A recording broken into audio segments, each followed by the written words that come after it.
Today we're going to be presenting, it's an informational webinar. It's not your standard webinar on the Chapter 16 rewrite. And today we're going to be covering some really specific topics. We're going to be talking about certification, construction, testing, and monitoring. Probably about 90% of the stuff that all of us use on a regular basis. We'll be covering those today. The presenters are Austin Lemire-Baton, he's a water resource engineer for the UST Leak Prevention Unit, and Greg Bashirs, former UST inspector and currently a consultant for the State Water Resources Control Board. So I just want to make clear that this is not part of the formal rulemaking process. Currently, the UST regulations are very difficult to navigate. They're a bit confusing. They're very nuanced. And much of the information that we have in here is going to be much less relevant starting January 1st of 2026. So that's what I want to remind you is that additionally, single wall permanent closure requirements are upon us. This is a post single wall set of regulations that we're providing you guys. So these are the effective date is on track for January 1st of 2026. That is the day that all of those single wall USTs are closed. The formal rulemaking process will begin early in November of 2024. One last thing on that last slide too that we're going to show, you'll see our listserv email subscription. This is how we talk to you. This is how you get information from us, and we strongly encourage you to sign up for it. And again, that'll be available to you at the end of this presentation. So that is the introduction. And from here out, it is Austin Lemire-Baton. Thank you. Thanks, Tom. Morning, everyone. My name is Austin. I'll be going through the first part of today's webinar with y'all this morning. First thing I want to talk about is some universal changes that we propose to make to these regulations. These are changes that are being made throughout a bunch of different sections, and instead of bringing them up every time they pop up, just address them here at the top of the webinar. First one is local agency. We're changing that to either cleanup oversight agency or unified program agency as applicable. In our current regulations, we use local agency kind of without specification as to who's actually responsible for either cleanup procedures or enforcement of the UST program. Moving forward, we'll be using either of these two terms to describe those people, the Unified Program Agency being the governing body that obviously enforces the UST program, and Cleanup Oversight Agency being the organization that helps oversee any sort of contamination remediation at UST facilities. Leak detection equipment and release detection equipment are used interchangeably in the existing regulations, and we find anytime you use two terms to mean the same thing, it leads to confusion from the reader. So moving forward, we'll be using release detection equipment only to describe those components. That's already consistent with kind of how those components are talked about already. So we figure maintain that and stick with that direction moving forward. We'll be removing any references to past regulatory deadlines. So that 1998 deadline for motor vehicle fuel upgrades or the 2018 overfill prevention deadline.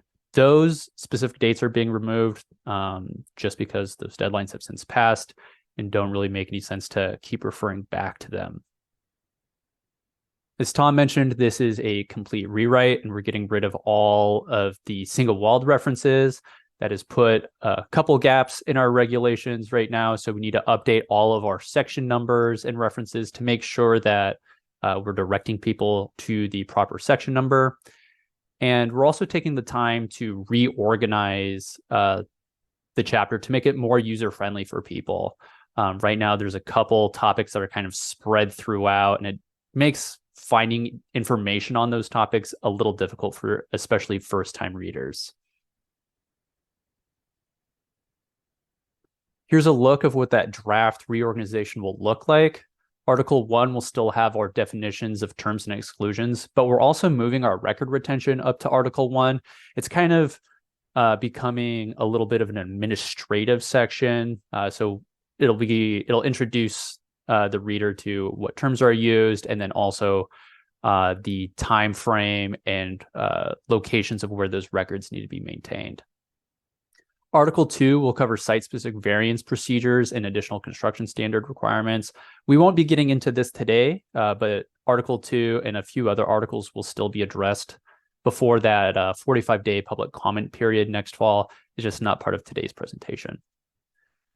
Article 3 will cover certification, licensing, and training requirements for UST personnel. If you're at all familiar with our existing section 2715, this is kind of the revamped version of that section. We'll have updated requirements for certain UST personnel, and you can find all that information there. Articles 4, 5, and 6 we'll also cover today. 4 covering design and construction requirements for tanks. In the existing regulations, this is broken up into 2 different sections because right now we have 2 main eras of underground storage tanks, right? We have the pre-1984 tanks and the post-1984 tanks. Moving forward, a lot of our tanks will have similarities to one another, so we don't really need to break them up by different articles as far as construction goes. And the same goes for monitoring and testing requirements of those tanks. They'll all be secondarily contained, and while they'll have their differences, they're similar enough to keep within the same articles.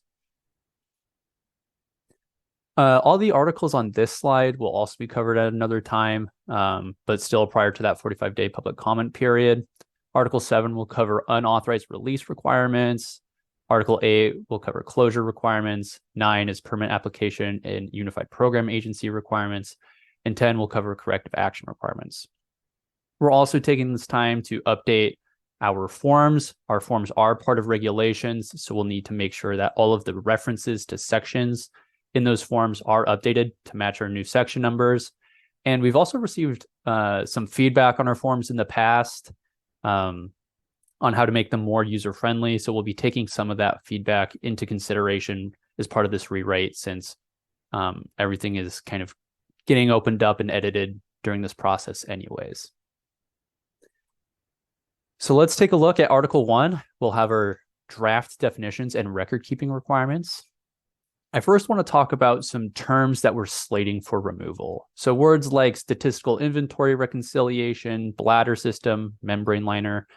These are all terms that either refer to monitoring strategies or systems that will be prohibited starting January 1st, 2026, when these regs go into effect. Because of that, we don't really need to define them in our regulations.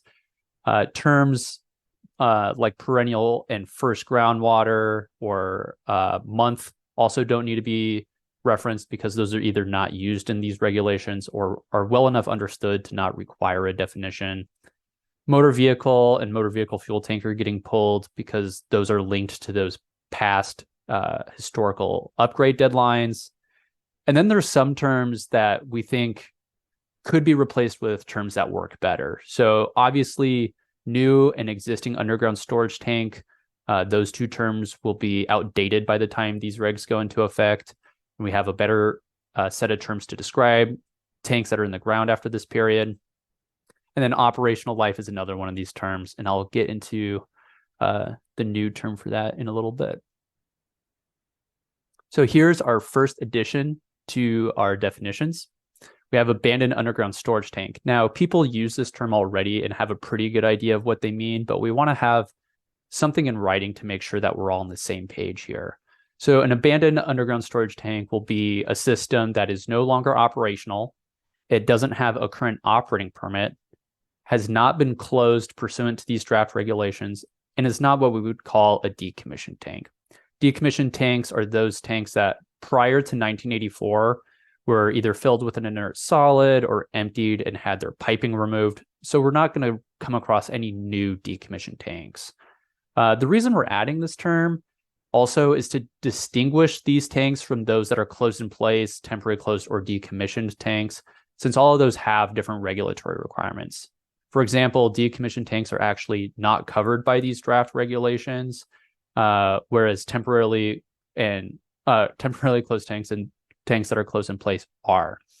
Abandoned tanks are required right now and in the future to be inspected annually, whereas those temporarily closed tanks are required to be inspected every 90 days.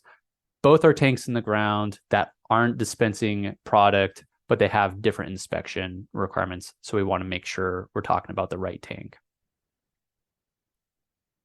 Buried and unburied, these are two additions as well. And we're adding this for clarification purposes.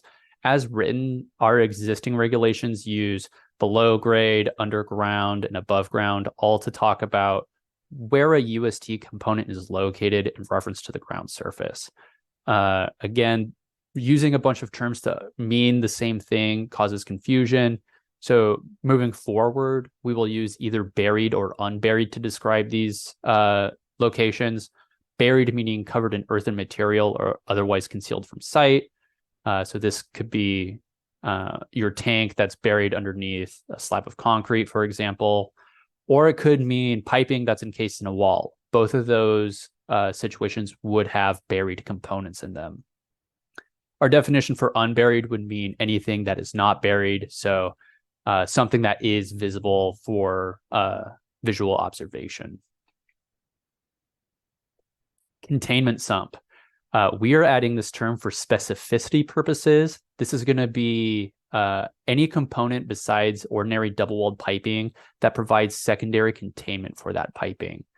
Right now, our regulations use sump, collection sump, and containment sump, all to kind of talk about different things. And moving forward, we want to make sure that those sumps that are regulated by this chapter are called out specifically. So we'll be calling those sumps containment sumps. So part of this is there are sumps that are exempt from these regulations.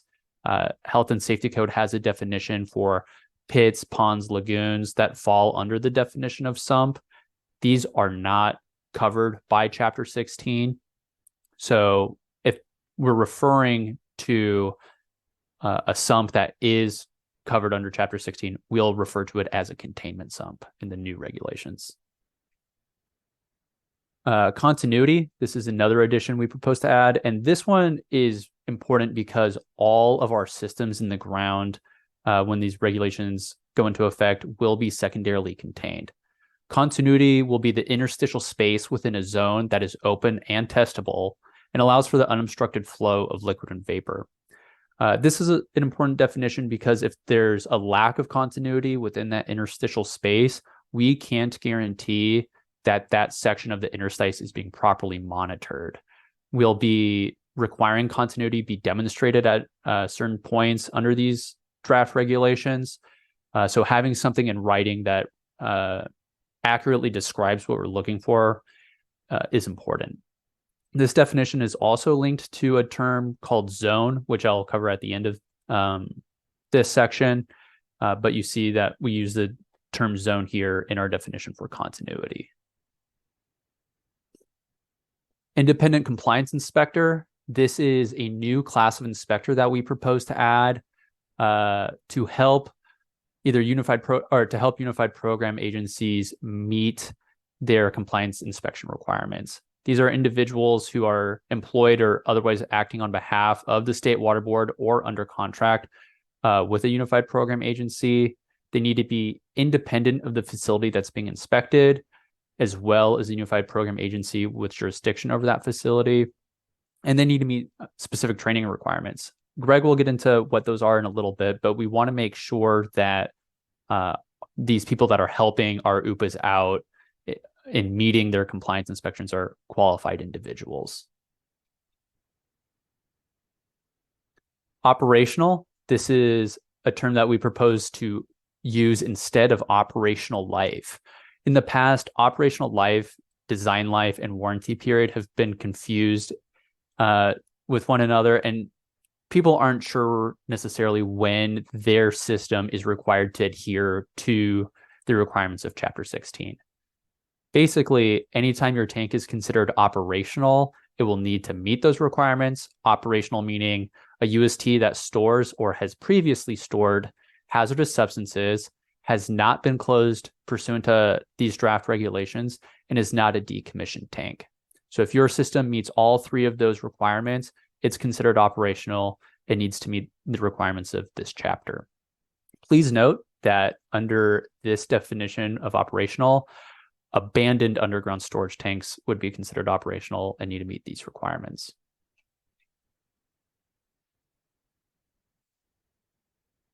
Programming. We added this definition to set up a framework of tasks that need to be completed by a service technician.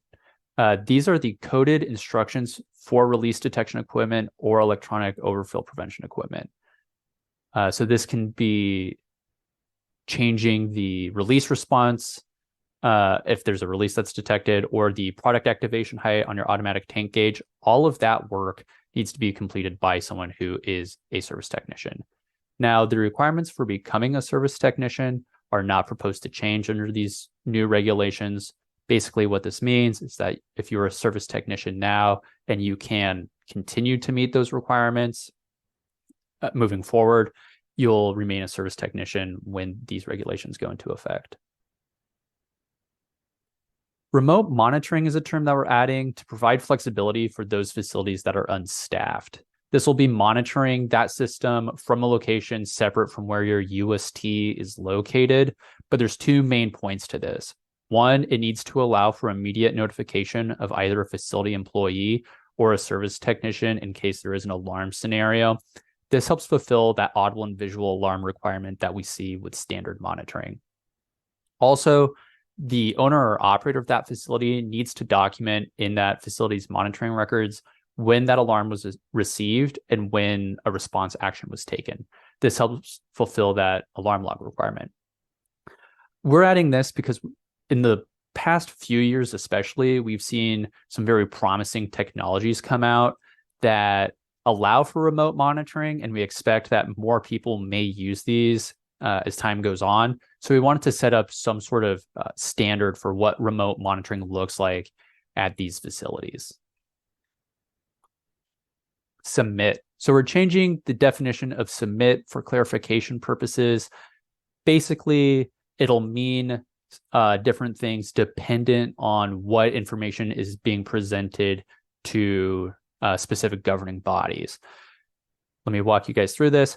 Basically, if the owner is required to submit information to the Unified Program Agency, such as the monitoring plan or your response plan, that needs to be electronically submitted through the California Environmental Reporting System or local reporting portal. So tank information that goes to the UPA needs to be submitted through SWRCB.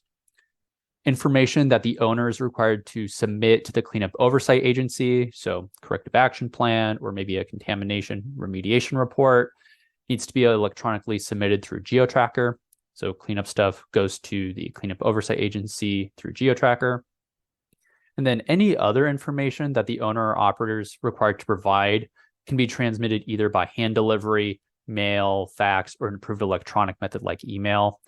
Right now, our regulations use provide, send, and submit all interchangeably to mean slightly different things. So we want to hopefully clear things up with this new definition of the word submit. Tamper.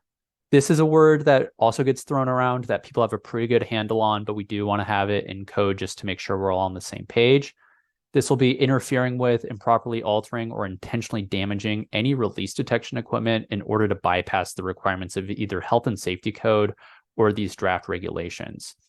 A typical example of this would be raising your liquid level sensor in a sump to keep your system from going into alarm if there's any liquid accumulating in the bottom of that sump and it's starting to get annoying.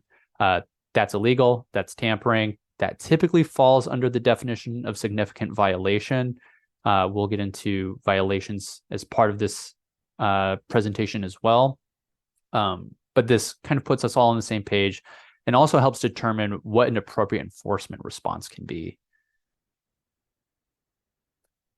Underground storage tank types. So these terms will replace those soon to be outdated existing and new underground storage tank terms. We're going to break up our tanks by type 1, type 2, and type 3 tanks. Those type 1 tanks are going to be systems installed before July 1st, 2003. Type 2 tanks will be those that are installed between July 1st, 2003 and July 1st, 2004. And our type 3 tanks will be our USTs installed on or after July 1st, 2004. A lot of these tanks do have their similarities. For example, they're all secondarily contained. However, our type 1 tanks have interstitial sensors to detect releases versus our type 3 tanks will be monitored by vacuum pressure or hydrostatic monitoring. Vapor condensate traps, vapor pods, condensate pods, liquid condensate traps, etc. We're adding this definition for clarification purposes as well. These are going to be small containment vessels that are installed to collect any sort of condensed vapors from the vent and vapor recovery piping if there's not enough slope between the dispenser or vent location to that main tank that stores our hazardous substances. Basically, if your vapor pot is hydraulically linked to that main tank where it collects the vapors of that hazardous substance that's stored there and it shares the same withdrawal port, that vapor pot will be considered part of the UST system and integrated into it. If it doesn't meet those requirements, it's likely going to be considered a separate underground storage tank and possibly require additional permitting from the Unified Program Agency that has jurisdiction over that facility. So the next 3 slides will go over violation classifications. We have class 1 violations at the top, class 2 a step below that, and then at the very bottom we have our minor violations. We've added all 3 of these classifications to help people determine what sort of enforcement response should be taken depending on how out of compliance that facility is. So our class 1 violation is going to be any violation that meets the definition of significant violation. We are rewording the definition for significant violation, but we're not modifying it substantively. Basically, what this means is that if you have something that's a significant violation now, by the time these regs go into effect, that'll still be considered a significant violation. As I touched on briefly a little earlier, tampering is a significant violation and therefore would fall under the class 1 violation classification in these new regulations. A step below class 1 is our class 2 violations. This is one or more violations that's either failing a test or failing to actually perform that test.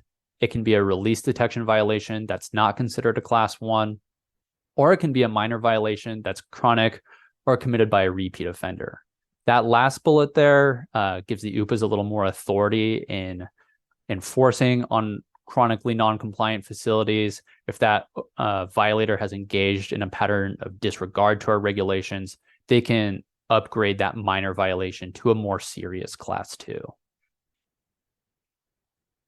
At the bottom of our violation pyramid, we have minor violation, and this is sort of our catch-all. It's going to be one or more violations that just doesn't meet the criteria of either a class 1 or a class 2.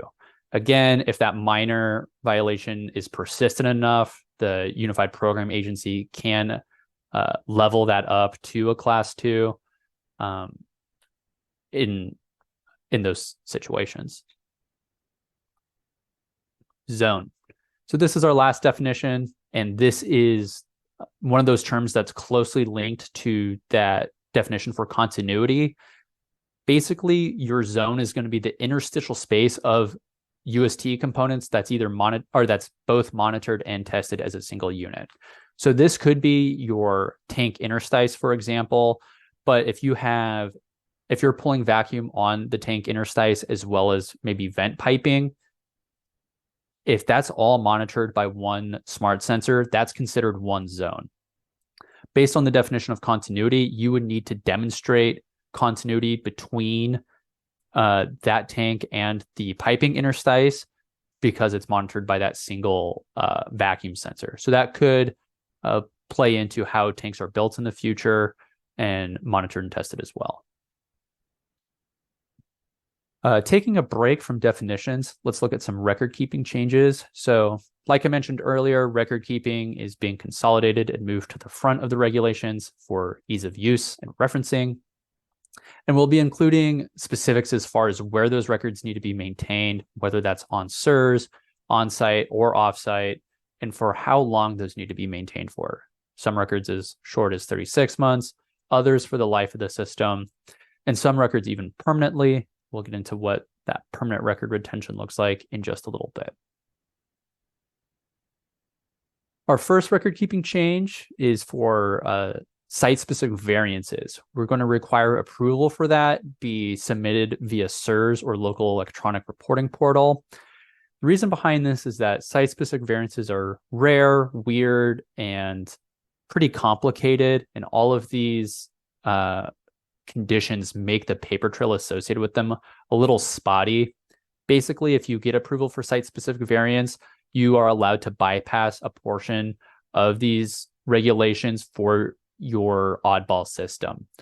Obviously, we would want to have documentation for that approval. If an inspector goes out to that site and is maybe not familiar with it, you want to make sure that your system doesn't get a violation if you have that approval for your site-specific variance. The next two slides will cover records that we want to have the owner or operator maintain for the life of the UST. First slide here covers installation records, those being tests associated with installation, so tank integrity testing, cathodic protection systems testing, etc. It could be manufacturer's checklists and manuals, so how to install your under dispenser containment, checklists associated with your overfill prevention equipment. It'll include inspection reports, so anything that the Unified Program Agency or a professional engineer would sign off on. And we also want to see associated permits and as-built drawings kept for the life of the system. Those as-built drawings are important in case there's any sort of repairs or modifications that need to be made after installation. We want to make sure that we're not damaging any neighboring utilities or parts of the system that don't need to be repaired. We also want to see these records maintained for the life of the system, those being records of any repairs or upgrades, so structural integrity certifications associated with interior lining would fall under this category. We'll want to see tank calibration charts. This is important if you're doing overfill prevention equipment inspections. You'll want to make sure that that OPE is set to the proper height.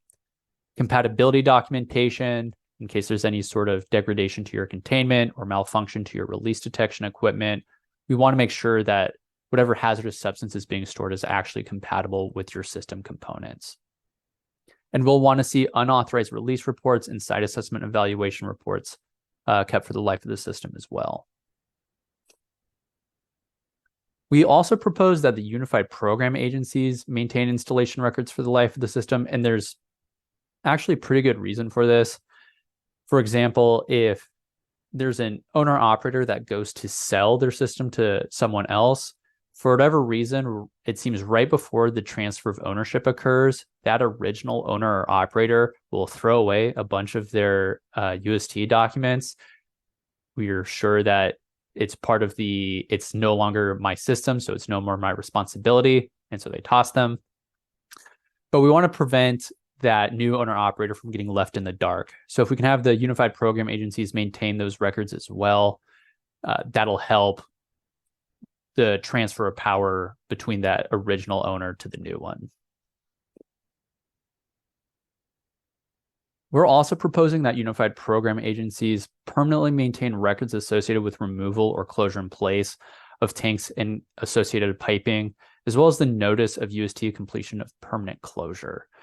This information is valuable in the event of any sort of cleanup that's necessary, land development, or property sales. We want to make sure that the system that was there was closed properly and any sort of contamination was properly taken care of. We'll want the Unified Program Agency to document the approval and any conditions of that approval for offsite storage of records. If someone is going to inspect a site and they're expecting records to be held there and they're not, that could be an issue. So if that UPA can document that this site is approved for offsite record storage, that'll help smooth things over. Now, those offsite records still need to be made readily available. The Unified Program Agency, State Water Board, Special Inspector, or an independent compliance inspector can all request those documents, and they need to be made within 36 hours of that request. All right, that covers draft definitions and record keeping. I'll hand the microphone over to Greg, and he'll cover Article 3. And Greg, you have the mic. Thank you, Austin. Hello, everybody. So our draft Article 3 covers the certification, licensing, and training requirements. Now, these requirements are requirements that are currently in sections 2715 and 2716 of the current regulations. And that would include submittal by the underground storage tank owner or operator of the Statement of Understanding and Compliance form, as well as the designated UST operator identification form.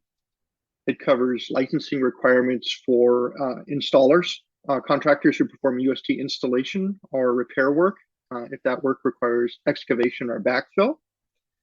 It covers certification and training requirements for individuals that work as designated UST operators, installers, service technicians, and inspectors. Covers training of facility employees by the facility's designated UST operators. And finally, it covers the designated UST operator visual inspections of the facilities. First couple of changes that we're going to talk about are relatively minor tweaks. And what this is doing is it's taking a couple of issues that are currently in the instructions for forms that are in the appendices of the regulations. Now, if something is in the instructions of the form is in regulation, so technically the instructions on the current forms are regulation. But we wanted to make it a little clearer by putting a couple of these requirements right in the body of the regulations instead of just having it beyond the instructions for the forms. So the first one is to clarify that the name of each designated UST operator that's listed on the designated UST operator identification form that's submitted in SWRS needs to be identical to that individual's name as it's listed on the individual's International Code Council, or ICC, UST System Operator Certificate. And this is going to be beneficial for a couple of reasons. We definitely want to make sure that the people doing this type of work are properly trained. And it's going to help owners and operators make sure that the people that they're hiring as their designated UST operators are properly certified, because ICC has an online lookup tool where you can confirm all people who have current certifications. But that system, like many computer systems, is very literal. You have to enter the person's name just as it is on their training certification. So, if you leave off a junior or a second or something like that, or if you use a shortened version of the name, like, Jim instead of James, but they're certified as James, you won't find it. So we just want to make sure that the paperwork that's submitted in SWRS matches what is actually on the certification. And that helps owners and operators make sure that the designated UST operators that they're hiring are properly trained, but it also helps Unified Program Agency inspectors verify that designated operators are properly trained, because they can use the same tool to look up and make sure that that person has current training. The second thing, again, is something that's covered on the instructions for an existing form, but we want to make sure that the alarm history report that is attached to the designated UST operator visual inspection report is the dated release detection alarm history that's generated by the monitoring system since the previous visual inspection.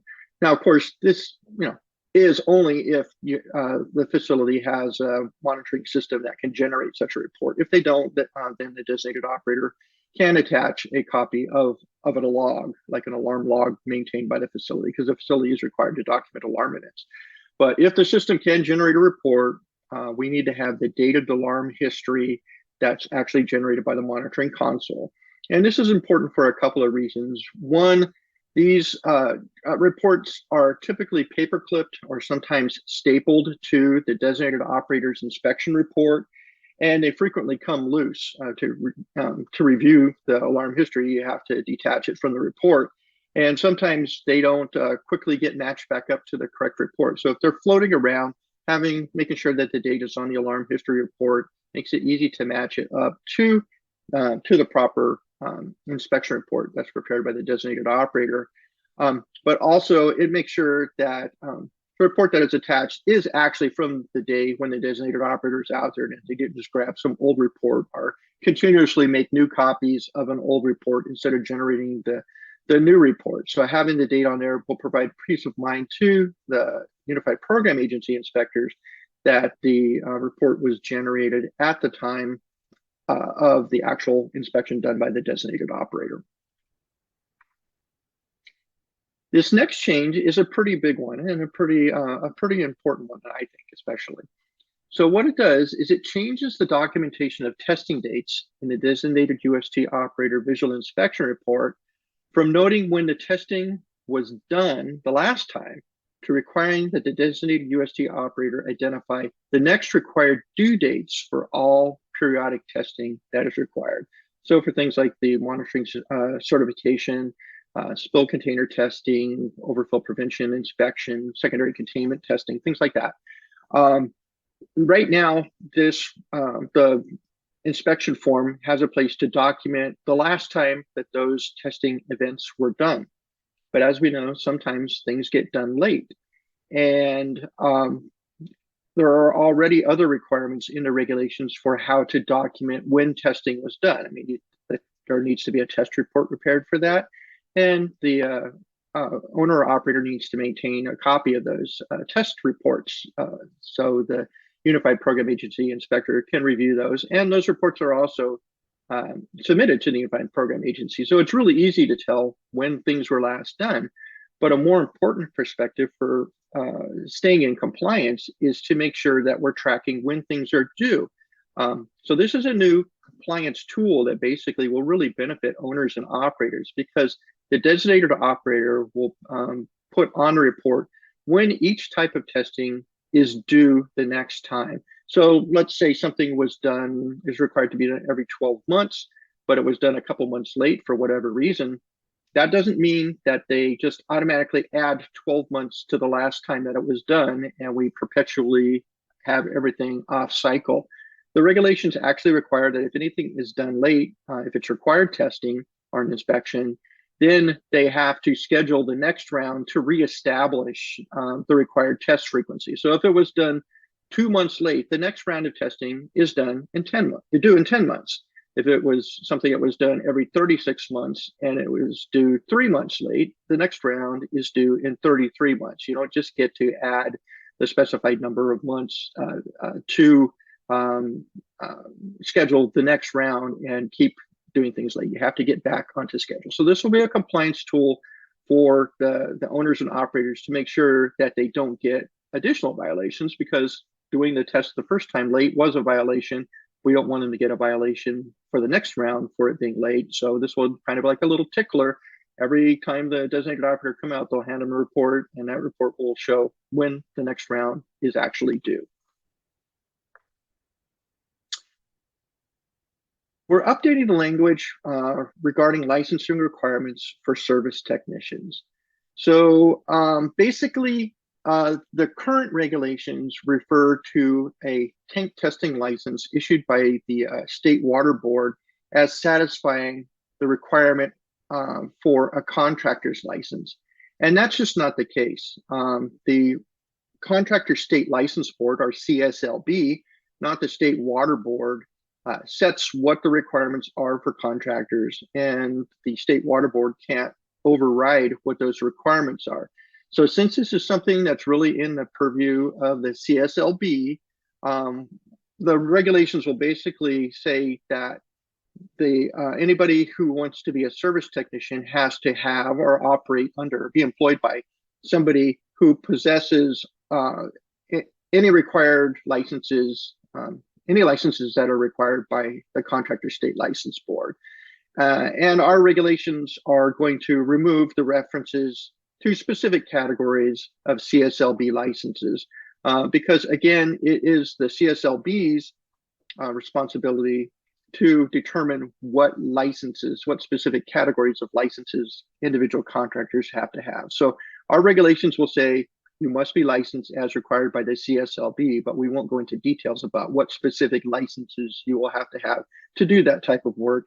And a tank tester license, as is the case now, actually doesn't mean that you don't have to have a contractor's license. So if you are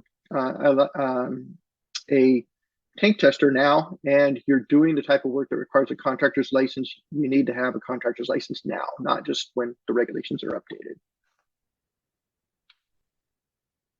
Training requirements for Unified Program Agency inspectors are going to change from requiring International Code Council, ICC, California UST inspector certification within 180 days from the date of hire to requiring that ICC certification within 180 days from the date that a Unified Program Agency employee begins to perform any of the duties of a Unified Program Agency UST inspector.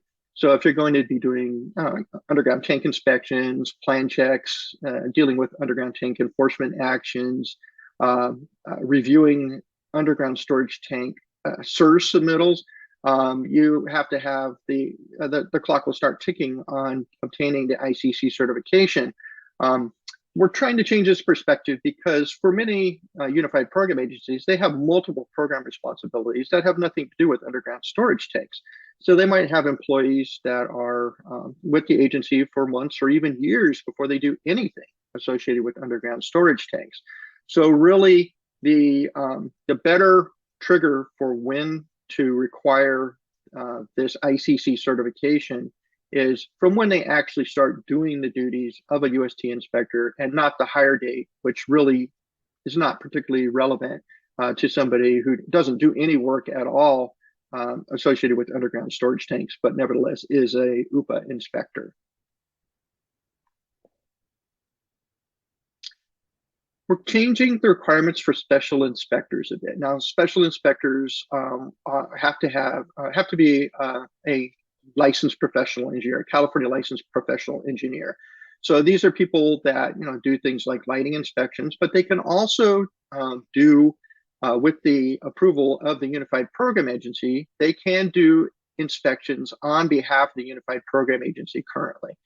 So we're changing the requirements for these special inspectors, which currently allow them to pass to use the equivalent criteria, the continuing education hours to renew their certification. That's approved by the Division of Water Quality UST Program Manager.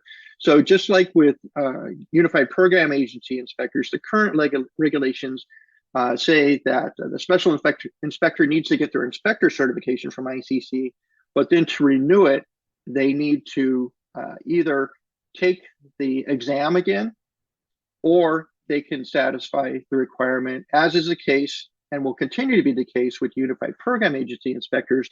They can get the renewal by getting the continuing education hours. So with the effective date of these regulations, special inspectors will be no longer able to do the continuing education hours. They will have to take the exam every 24 months to renew their certification. But it's important to note that the Unified Program Agency inspectors will still be able to renew their certification using the continuing education hours. Austin mentioned the whole new category of independent compliance inspectors. So the independent compliance inspector, is a brand new category of inspector, and that's somebody who will be hired to do inspections by a Unified Program Agency, basically on a contract basis. They're not going to be a Unified Program Agency employee, or at least they're not going to be an employee of the Unified Program Agency that they're contracted to do the inspection work for. They could be a Unified Program Agency inspector who works for another jurisdiction that is moonlighting and doing a second job, working on their weekends, their day off, to bring in some additional money. They could work as an independent compliance inspector. But these people that will be doing this in independent compliance inspector work will obviously have to be certified.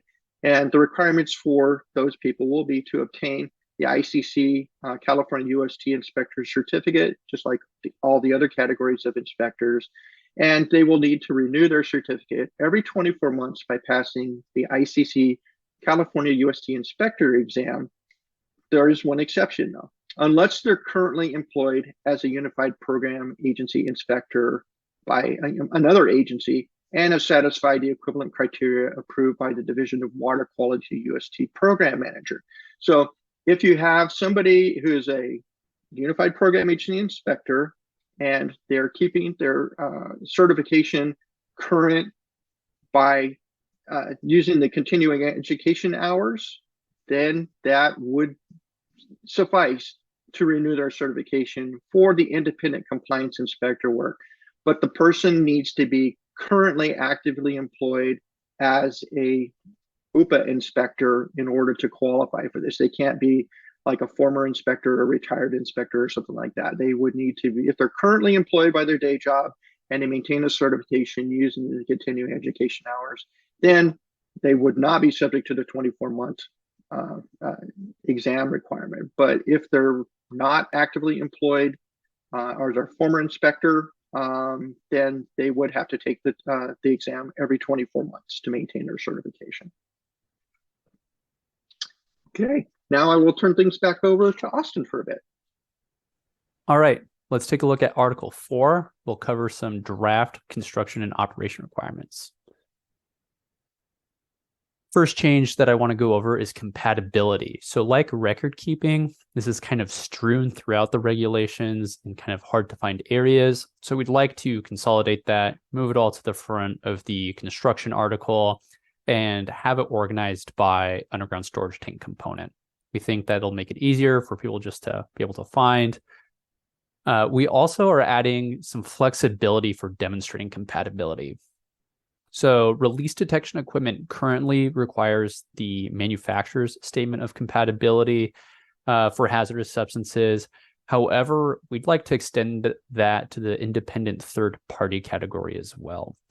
We already allow this for several other UST components, so we figured it'd make sense to extend it to release detection equipment as well.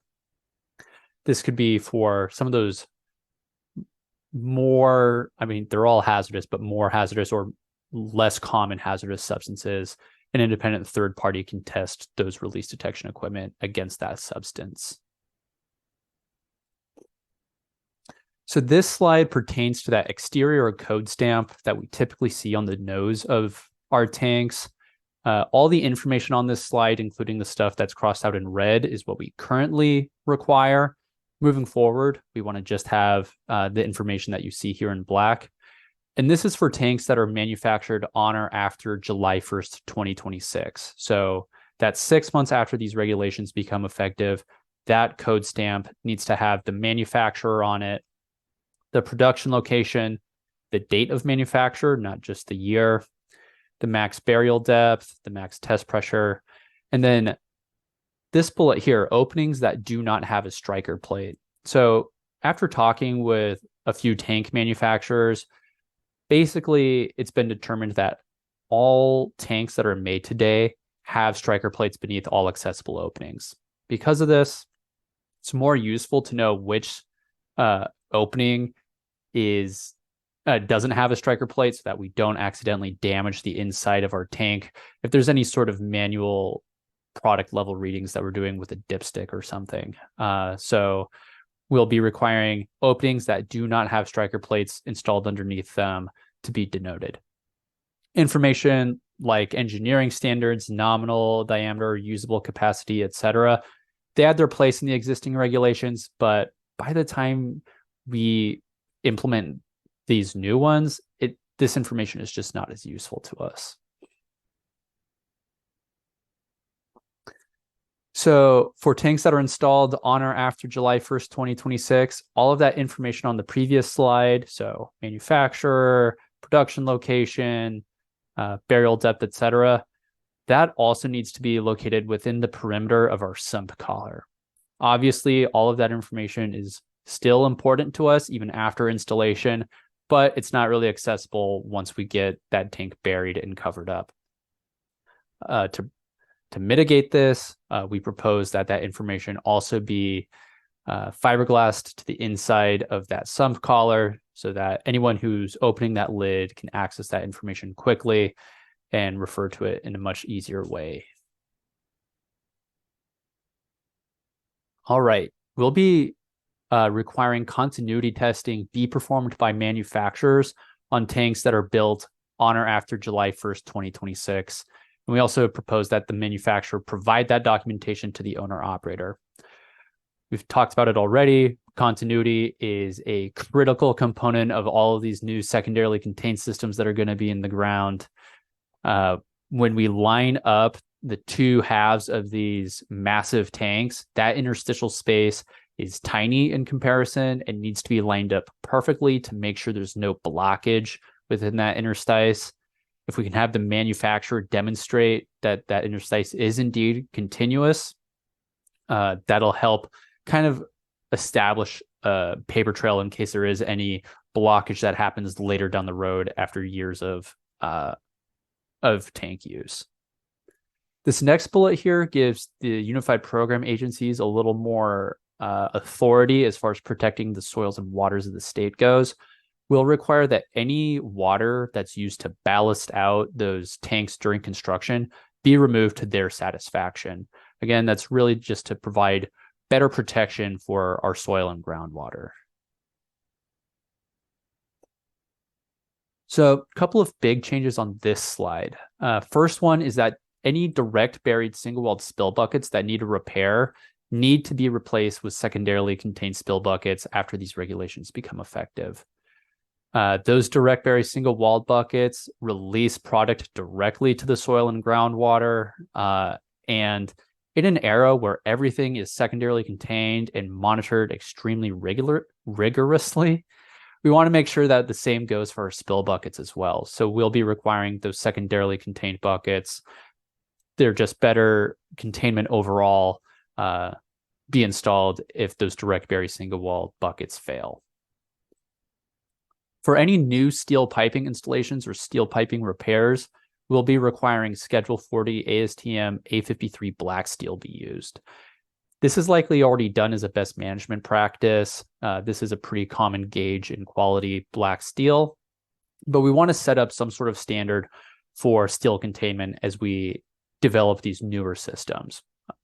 Basically, any sort of protection that we can garner from these we'll take that'll benefit the UST program overall. This last bullet here refers to anchorage. On all newly installed tanks, we'll be requiring deadmen be installed. This comes from recently the federal government released some flood information data that basically put everyone in California in some sort of floodplain.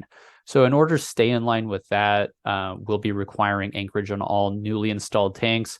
It also helps clarify some things. Right now, our regulations are a little vague on when deadmen are required to be installed. It's just tanks that may be subject to flotation. So if we require on all newly installed tanks, that can help clear things up as well. Like the ASTM black steel, this requirement is also likely done already, but we'll be requiring manways be installed per manufacturer's guidelines, industry code, or engineering standard. Basically, any time that we breach the primary and secondary containment, we run the risk of interrupting that interstitial space, and we want to make sure that it remains intact as best we can. So following the manufacturer's guidelines will help with that. Again, this is likely already done in the industry. We're just really providing it for clarification purposes. All right, Greg, let me get the microphone back on you. You can talk about our next article. Thank you, Austin. Okay, let's talk a little bit about monitoring requirements, and this will be in our draft Article 5. So Article 5 will cover release detection requirements that are in the current code in sections 2630, 2632, and 2636, and in subdivision F like Frank of section 2643.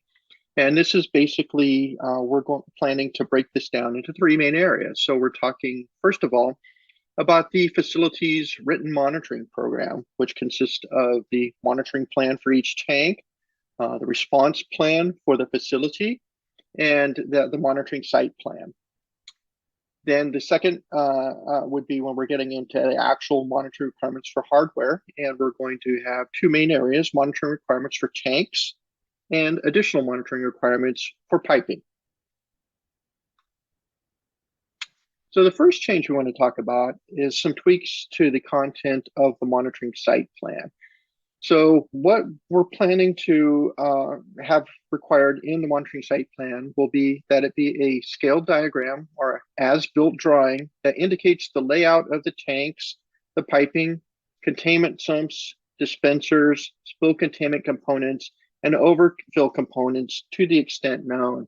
Now, it's important to note to the extent known. So sometimes on older systems, you don't really know exactly where piping may run or whatever. So you don't have to guess, but if you do know the information, we'll want to have that information on the site plan. We'll want the locations of all release detection equipment, which is basically, where's the monitoring console or consoles, what's the location of each sensor, what is the location of line leak detectors, any other leak detection component. And then, if applicable, if it's a vacuum pressure or hydrostatic, a VPH interstitially monitored system, we'll want to have shown each VPH monitoring zone.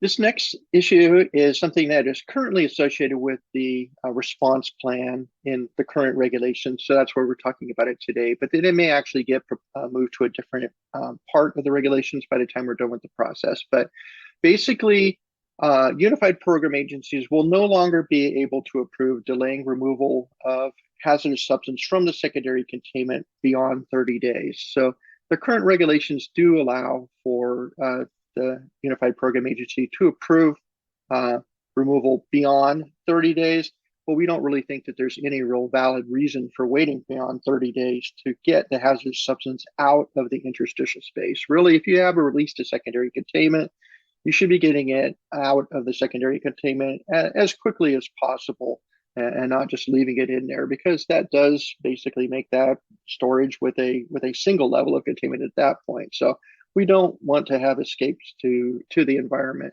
As I mentioned, this might be moved to Article 7, which is proposed to be the unauthorized release reporting and initial abatement requirements, rather than Article 5, the monitoring requirements we're talking about now. Some changes to the facilities response plan. These are basically to include emergency contact information in addition to what's currently required, which is the name and title of each person responsible for authorizing any work necessary under the response plan. It's really important, and it's understood that the facility will have a hazardous materials business plan, and there may be other plans that have people's names and phone numbers in. But sometimes for some facilities, responsibilities are separate and distinct for individuals. There might be a person who just has responsibility for this portion of the facility, and another person has responsibility for another portion of the facility, and only one of those people is really responsible for the underground tanks. So in the response plan, we just want to add the contact information to clearly identify who's responsible for implementing the plan, authorizing the work, and then provide their contact information, because when you're having an emergency, you don't want to have any delays in being able to find that information and get a hold of them so they can start their response. And then a second thing is to just address the fact that some of the larger businesses, they'll have a continuously staffed emergency operations center. And if there's a situation where you have a business or not a owner or operator, could be a government agency, that has an emergency operations center that's authorized to coordinate a response to a UST emergency, the response plan will be allowed to identify that fact and then provide a 24-hour emergency phone number, rather than having to include names and titles of individuals.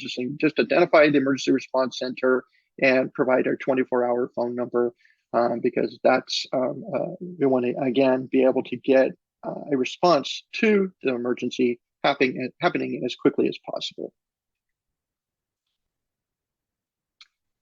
This next one is pretty important. It is understood that sometimes release detection equipment does need to be disabled. I mean, to test it, to sometimes to replace it or calibrate it or whatever, you have to disable it for a short period of time.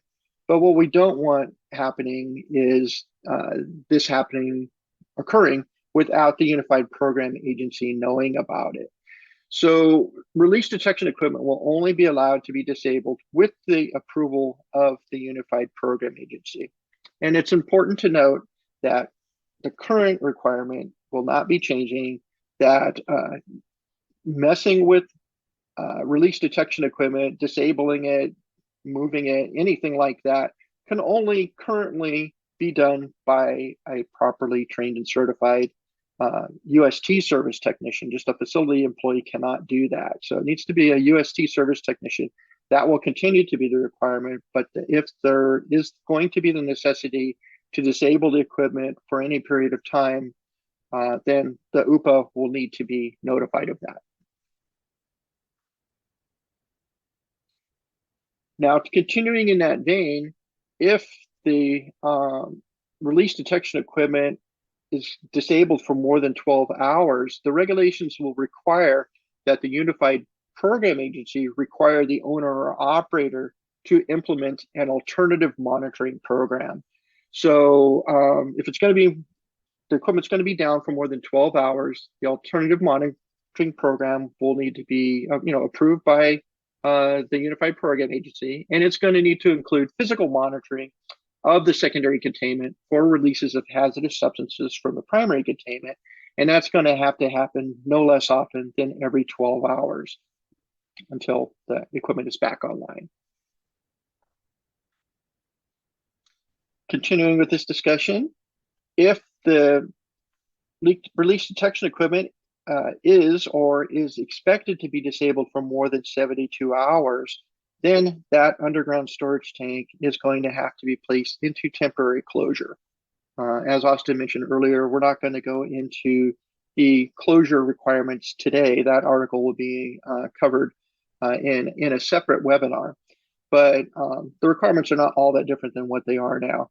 Now this is still under discussion. What happens, well, if it's just a line leak detector or something like that, we don't necessarily want to have the whole system have to be placed into temporary closure for minor things. So this is something that's still under discussion. But if your monitoring console goes down and you have no release detection for more than 72 hours, that was something that we would be looking at the facility going into the tank going into temporary closure. It's understood that release detection equipment doesn't always have manufacturer specifications. Sometimes you have older equipment that just either the manufacturer never really wrote out any documentation for their equipment, or there's really not any availability for that documentation. So if manufacturer specifications don't exist for release detection equipment, equivalent procedures to the satisfaction of the Unified Program Agency will be allowed to be used. So the owner, the operator, or the service technician can put their heads together with the Unified Program Agency and say, hey, how about we set this up to operate this way, or how about we test or calibrate this equipment this way? And as long as the Unified Program Agency agrees with that, it will be allowed and enforceable for that procedure to actually be implemented, even though the manufacturer doesn't have any specifications. We're going to be addressing the remanufacturing of release detection equipment because this is something that is happening. So remanufactured release detection equipment will only be allowed to be remanufactured or rebuilt by the original manufacturer. So if that manufacturer has gone out of business, then remanufacture of the equipment will not be allowed. But if the manufacturer is still in business, they will be allowed to remanufacture their equipment or rebuild it. But the important thing to keep in mind is that because we want it to be just as functional as the new equipment, the remanufactured equipment will be subject to the same third-party testing requirements that is applicable to new equipment. So it will have to be tested and certified to the same standards as the new equipment. Independent third-party testing lab certifications will be required to contain the same information and be reported following the same general format as the EPA standard results sheet for any corresponding EPA method. And what this will allow is easier comparisons between different manufacturers' equipment or different models of equipment.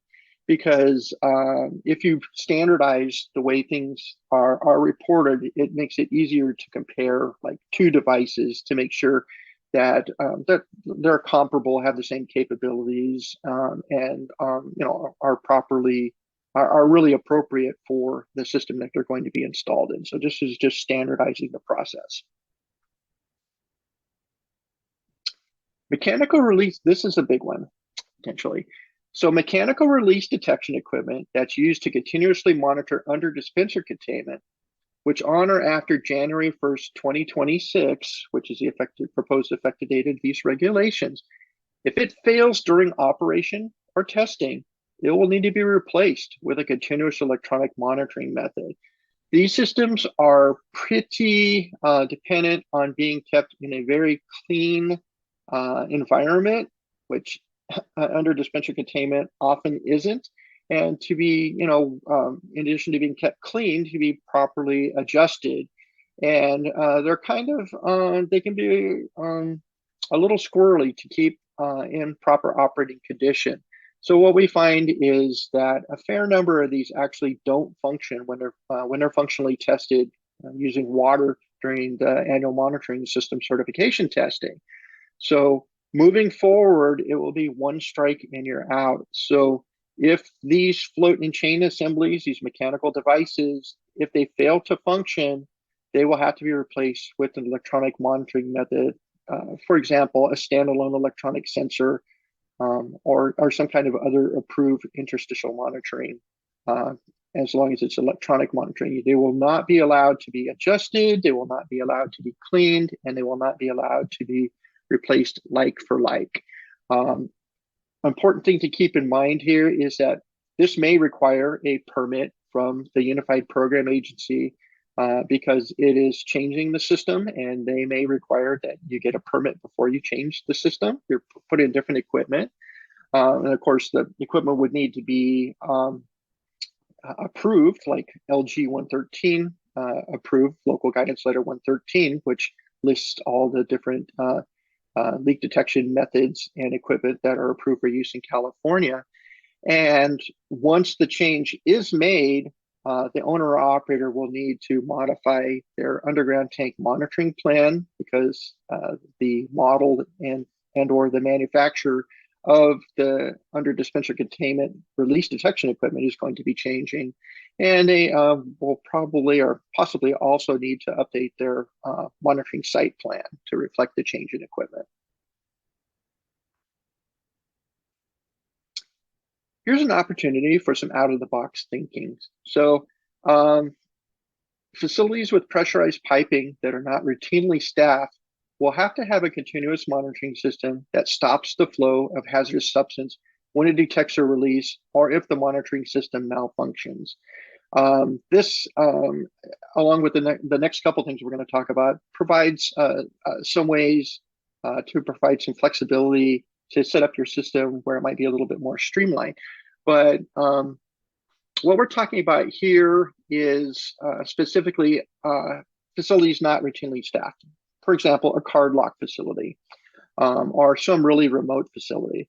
So if they're not routinely staffed, they're going to have basically fail-safe shutdown if they have underground pressurized, very pressurized piping. That will be required if it detects release or if the monitoring system malfunctions, which is basically the definition of fail-safe shutdown. Now we are aware of the issue of emergency tank systems, currently called emergency generator tank systems, but due to a bill that was just signed by the governor in January 1st of next year, those will be reclassified as emergency tank systems and be a bit broader than just the current definition of generator systems now. But we're actually not going to be including those in the group of tank systems that would have to be shut down. So don't worry if you have a standby generator that's critical to keeping your systems up and running. that won't be impacted by this, but it would certainly be if you had a vehicle fueling facility, a card lock facility, it would have to have fail-safe shutdown moving forward. This next one is actually more of an out-of-the-box thinking one than the last one. I was a little bit ahead of myself.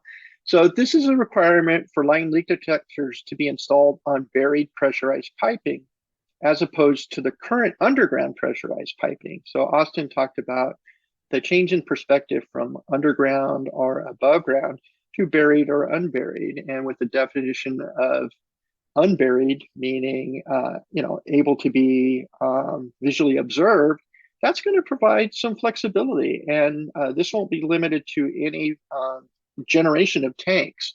So it won't be like limited only to the newer VPH systems.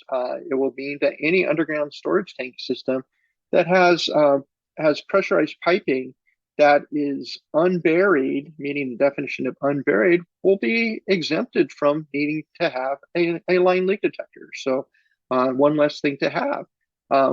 But on the other hand, due to the change in perspective, if there are systems that have buried piping, pressurized piping, some of those systems may need to be retrofitted with a line leak detector. But this actually, we think, we're pretty excited about it because it does provide some additional opportunities for people to get creative and find new ways not to have line leak detectors back at figuring their systems to qualify for the exemption.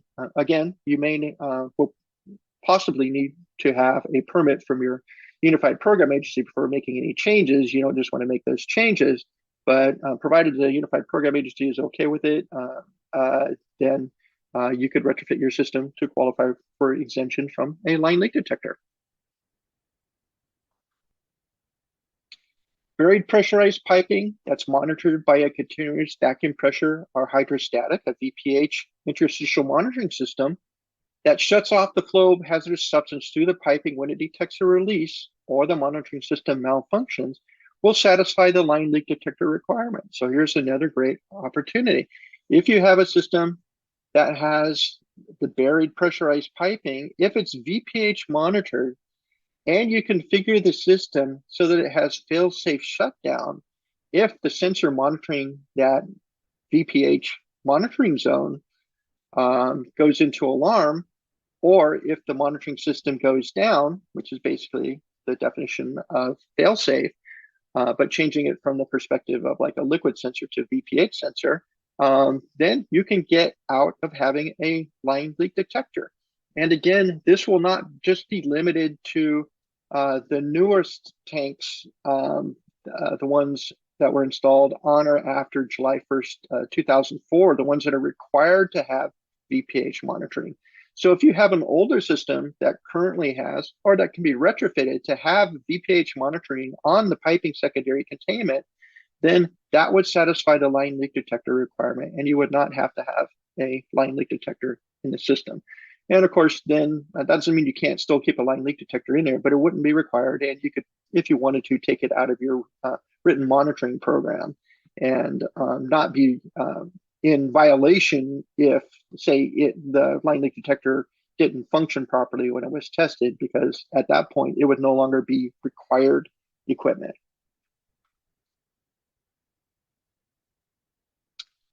Secondary containment systems that are equipped with continuous vacuum pressure or hydrostatic interstitial monitoring systems will need to be configured to facilitate required periodic testing and to periodically confirm continuity. So we're looking at, with the every 12-month monitoring system certification, the technicians would need to require functionality of the VPH sensors, but also confirm that there's continuity within that VPH monitoring zone. So for a while, we had that in the monitoring certification form, then it was taken out. It's not in the current form, but it's going to be going back into the new form. And again, all these requirements are intended to take effect, unless mentioned otherwise, on January 1st, 2026. So that gives you a little bit of time to prepare for things. And then also there are some technologies that can test continuity where you don't necessarily have to put in additional ports or tubing or things like that, that you can do, that a technician using the right math and the right measurements can calculate whether or not they have continuity within a zone without actually necessarily needing to make major retrofits to a system. Now I will turn things back over to Austin. Thank you, Greg. Oops. All right, we will wrap up these changes by going over Article 6, testing requirements. First change I want to talk about is this notification requirement by tank testers. So currently we require that be provided within 48 hours to the Unified Program Agency. We're going to bump that out an extra 24 so that the whole requirement is going to be for notification 72 hours in advance of testing. This solves the scenario where a tank tester might submit notification late on a Friday. There might not be someone at the Unified Program Agency to receive that notification in time for Monday morning's test. Bumping that out to 72 hours should fix a lot of that miscommunication. It's not going to fix all of them, though. There will still be long weekends, for example, but hopefully we can get some of that taken care of and more UPAs out to see those tests. Enhanced leak detection test results, we're changing the submittal deadline for those from 60 days to 30 days. After talking with industry, there's no real reason it's going to take longer than 30 days to get those test results back. And in fact, they're often available in even a shorter amount of time. Since ELD test results determine whether or not your system is actually tight, that information is extremely important, and the sooner we can get it, the better. Okay, some pretty big changes on this slide. This first one will cover the test procedure hierarchy. We're proposing of getting rid of that for secondary containment, overfill prevention equipment, and spill containers. So currently, under existing regs, we require that the manufacturer's guidelines for testing be used. If there's no manufacturer's guidelines, then industry code or engineering standard can be used. And if there's none of that, then a test method developed by a California PE and approved by the UPA can be used. We find that this is kind of limiting. For example, a lot of manufacturers already have test methods developed for these components. Moving forward, if we get rid of that hierarchy, that would allow for professional engineers to develop new test methods, regardless of whether or not the manufacturer has a test method for that. What does this look like? Maybe there's a secondary containment test that is cheaper, faster, and has a much higher precision developed by a California PE. Even if there's a manufacturer's guideline for that component, you can use that PE test method instead. We still require that it tests the components at least as well as it was tested upon installation. So there's that to consider. But we feel like this will allow for new technologies to come out, as well as more freedom in testing environments. Not all of these tanks are set up in ways that are universally understood. So if there's some of these weirder systems out there, PE can develop a test method for that to be used. We do see some new technology coming out already by or developed by PEs, but based on how our regulations are currently written, we can't use those test methods yet. We also propose that test equipment be calibrated and maintained in accordance with the test equipment manufacturer. We already see this with the VMI line leak detector test box, for example. That's required to be sent in to VMI periodically to make sure that it's in proper operating condition. That way we can make sure that our line leak detectors are actually being tested the way we think they are. Now, if there's no manufacturer's resources available for that calibration or maintenance, we require that calibration by National Institute of Standards and Technologies be used. This organization already tests gauges, valves, and dials. Basically, these two bullets here will help establish a baseline standard for our test equipment to make sure that we're really testing our UST components against some of our better technology here. So Greg touched on this a little earlier, but piping that's VPH monitored will require periodic certification of that equipment. And part of that is to verify continuity between the sensors and the most distant points in that interstice to the extent practical. We've touched on it already a couple times, that continuity plays a critical role in secondarily contained systems. Again, this kind of plays into the definition of zone. So we want to make sure that that interstice is being fully monitored. Greg also touched on how most of the time people automatically default to multi-point testing for continuity. However, with some know-how and with accurate information on how your system was built and installed, single point testing is also an effective way of doing this. So we expect that this would be applicable to all systems. This second bullet here applies to a relatively small number of USTs. It's those systems that use line leak detectors for performing those annual line tightness tests. And we're going to require that those be tested using a leak rate equivalent to 0.1 gallons per hour at 150% operating pressure. Like the spill buckets, we want to make sure that we can bring up our release detection equipment to a high standard like all of our other monitoring equipment, and containment has been brought up too. On top of this, we've spoken with manufacturers of electronic line leak detectors, and they say that currently their equipment can already meet this standard, but it would likely require some programming changes done by a service technician to make sure that your line leak detector is actually being tested to that 0.1 at 150% operating pressure standard. Secondary containment can be tested by either manufacturer's guidelines, industry code, or engineering standard under the current regulations. We would like to extend that also to a method developed by a California professional engineer, if approved by the UPA.